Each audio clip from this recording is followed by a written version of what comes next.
O BBB 23 começou e uma das coisas bastante comentadas é como alguns participantes dessa edição se parecem no sentido de transmitir uma mesma energia, de ter características semelhantes a participantes de edições anteriores. Será que isso está sendo utilizado como estratégia de jogo? Meu nome é Bruno Rodrigues, você está no canal Filosofia Sem Rodeios.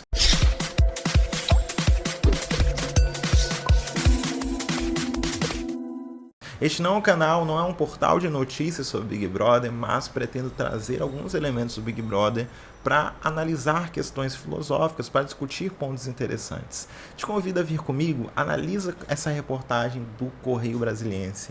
Vamos lá. Gabriel, com estilo jogador independente, revive memórias de Rodrigo Mussi. O cowboy, Gustavo, tenta mimetizar Caio.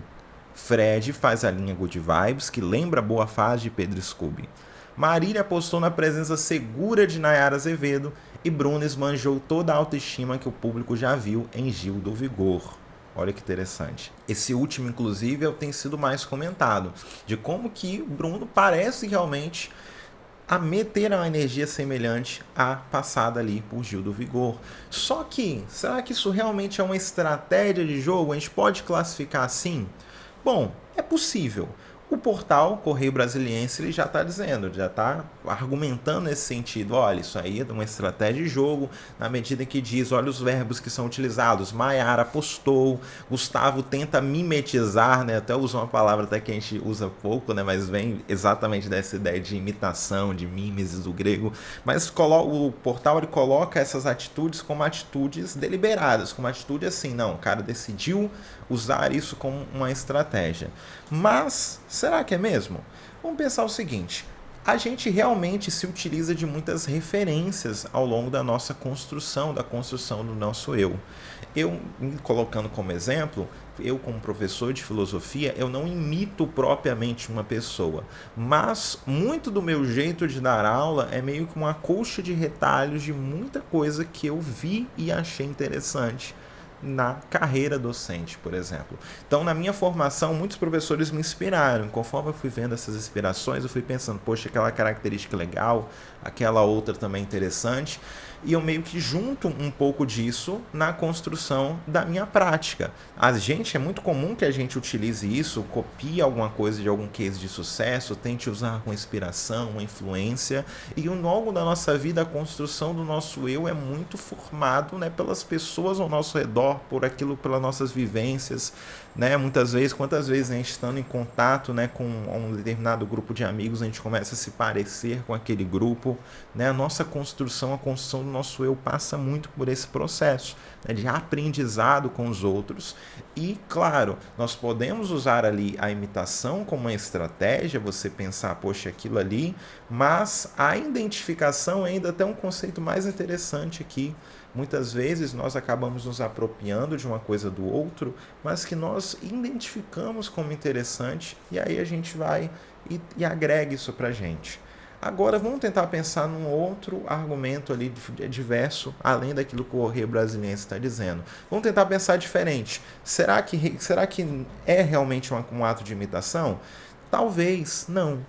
Talvez muito dessas atitudes sejam simplesmente por uma identificação de algum participante de edição anterior, mas simplesmente por ser um jeito mesmo da pessoa. Sabe por quê? Pensa comigo. Muito provavelmente você já conhece uma pessoa que tem uma vibe parecida com o Pedro Scooby, por exemplo. Muitas vezes você conhece uma pessoa que pareça com o Gil do Vigor, no sentido de ser essa pessoa mais expansiva, mais alegre, mais brincalhona. E aí, olha, observa, talvez ao seu redor você tenha pessoas que se parecem com esses participantes, porque justamente, por mais que as pessoas tenham suas características individuais, ninguém seja completamente igual a uma outra pessoa, né? Cada pessoa tem ali sua especificidade. Existem alguns arquétipos de personalidade que a gente acaba achando parecido, né? Você tem pessoas que são mais expansivas, menos expansivas, a gente tem aquela pessoa que é mais irritadiça, aquela pessoa que é mais para frente, mais explosiva, e a gente identifica algumas dessas características em várias pessoas.